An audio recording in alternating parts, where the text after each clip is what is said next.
मन का विश्वास कमजोर होना, हम चले एक रास्ते पे हमसे भूल कर भी कोई भूल होना, इतनी शक्ति हमें देना था, मन का विश्वास कमजोर होना।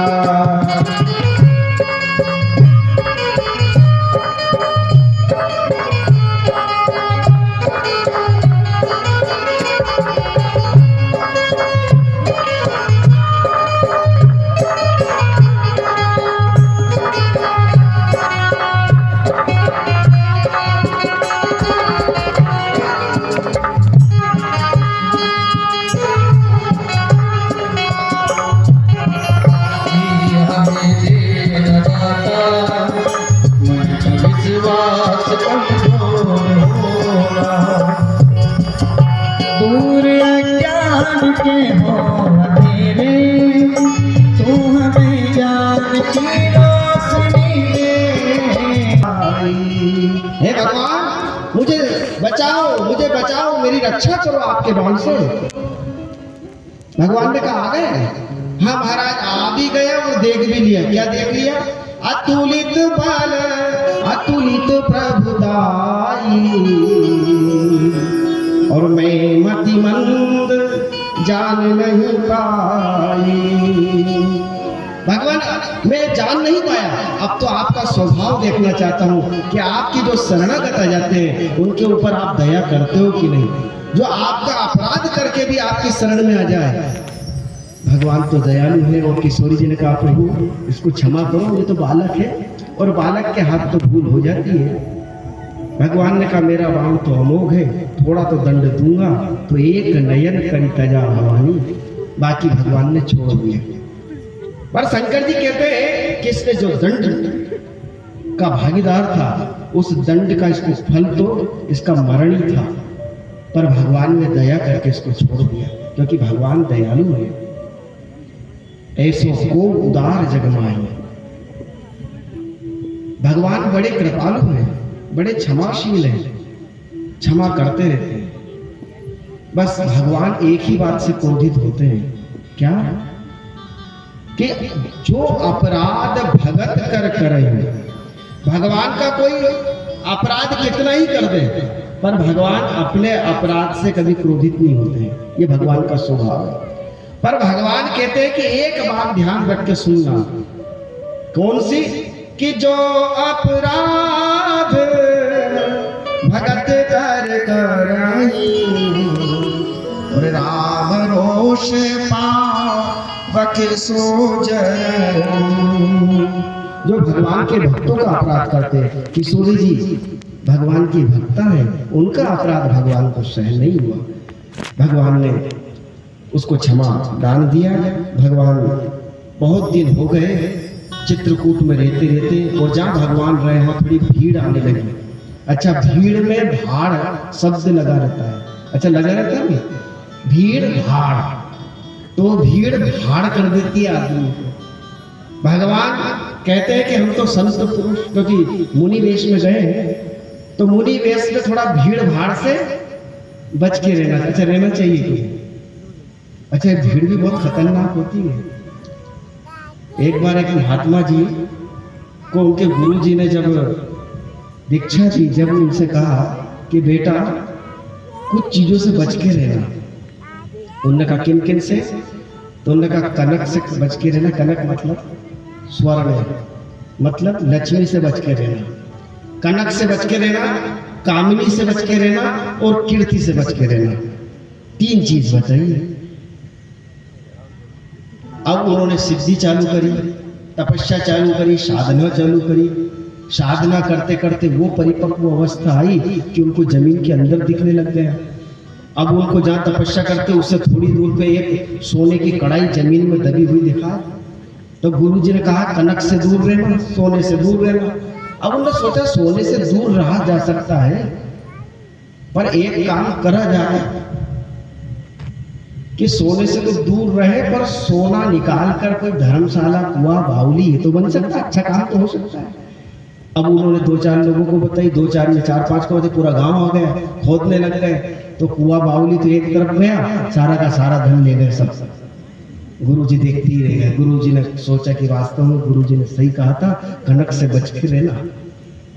पर थोड़े दिन बाद कामनी में भी फंस गए वो, उससे भी बच नहीं पाए। फिर अब उन्होंने सोचा कीर्ति से बच के रहना चाहिए, पर उन्होंने सोचा जब 2 से नहीं बचा तो इससे भी आजमा के देख लो, इसमें क्या मिलता है।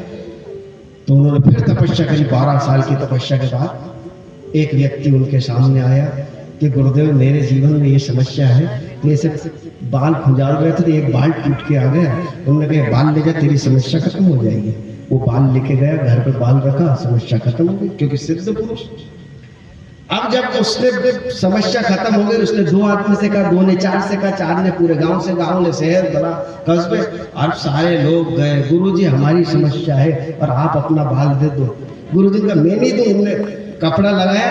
अब 5 हजारों लोग पहुंच जाए, हमने कपड़ा हटाया, गुरुजी हम तो बड़ी मुश्किल से काम धंधा छोड़ के आए तुम्हारे बाल के पीछे, और सारे बाल उखाड़ फेंके उनके। भगवान राम जी भी सोचते हैं कि अब यहाँ पर भीड़ ज्यादा होने लग गई, मुझे थोड़ा इससे दूर जाना चाहिए, क्योंकि मैं मुनि के वेश में आया हूँ, मुझे थोड़ा उदासीन स्थिति में रहना चाहिए।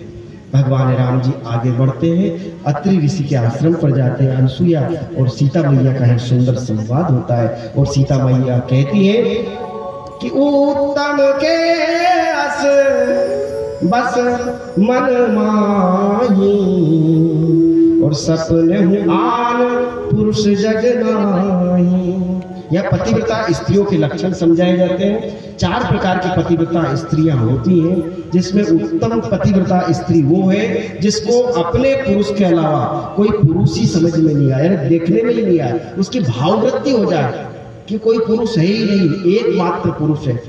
ये कब होगा? जैसे भगवान को जो मानते हैं, जैसे इष्ट को जो मानते हैं, मान लो उदाहरण के तौर पे जो राम जी को मानते हैं, वो जहां भी जाते हैं उनको राम जी ही दिखते हैं। ये उनकी अनन्य निष्ठा हो जाती है ऐसी कि राम जी के अलावा कुछ दिखता ही नहीं है उनको। जब इस प्रकार की सर्वव्यापकता हो जाए जीवन में, वही उत्तम पतिव्रता स्त्री है।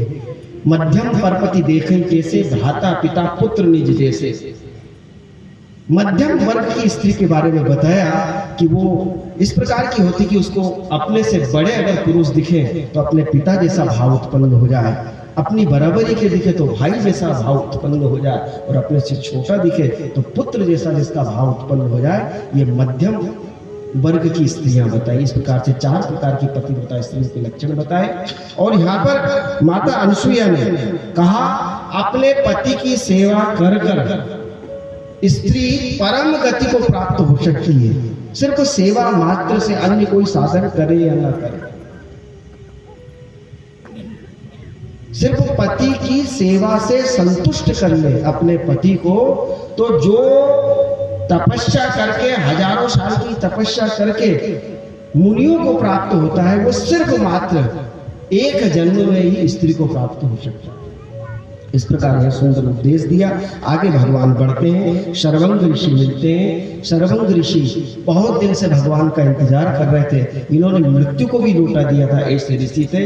जब भगवान आए और भगवान आने के बाद भगवान के सन्मुख इनके प्राण निकले, इसके बाद भगवान ने इनकी क्रिया की करी, और क्रिया करने के बाद भगवान वहां से चलते हैं, सुतीक्षण जी के आश्रम पर पहुंचते हैं। और सुतीक्षण जो है ये भगवान के अनन्य भक्त हैं, और ये बहुत दिन से भगवान का इंतजार कर रहे थे।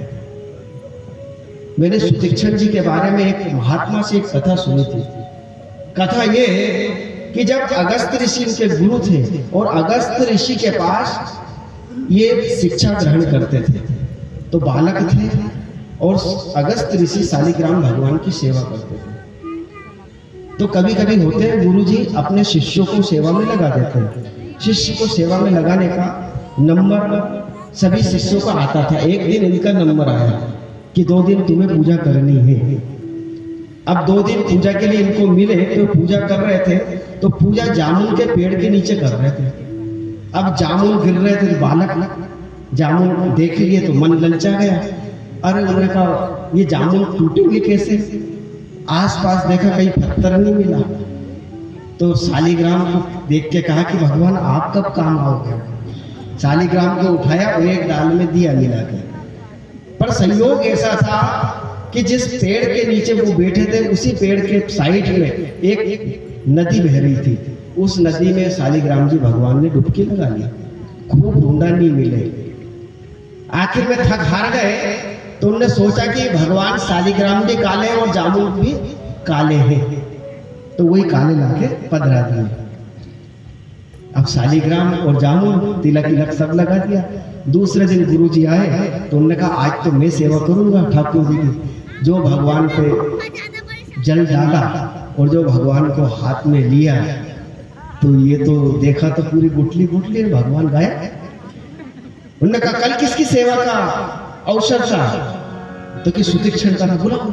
सुतीक्षण जी आए। क्यों महाराज? गुरुदेव क्या बात है? उन्होंने कहा बेटा ये भगवान का है, ये तो गुठली। उन्होंने कहा भगवान आप रोज इनको रगड़ते हो हाथ में, इनमें मालिश भी करते हो तो रगड़ते रगड़ते निकल गए। उन्होंने कहा तू मुझसे झूठ बोलता है। और उनको नाराज होने कहा तूने मुझसे भगवान से मुझे दूर किया है, जा अब मुझे मुंह मत दिखाना।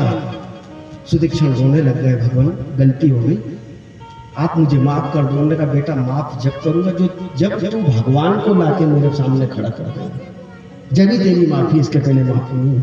बस उसी दिन से उस तपस्या में लीन होने लग गए।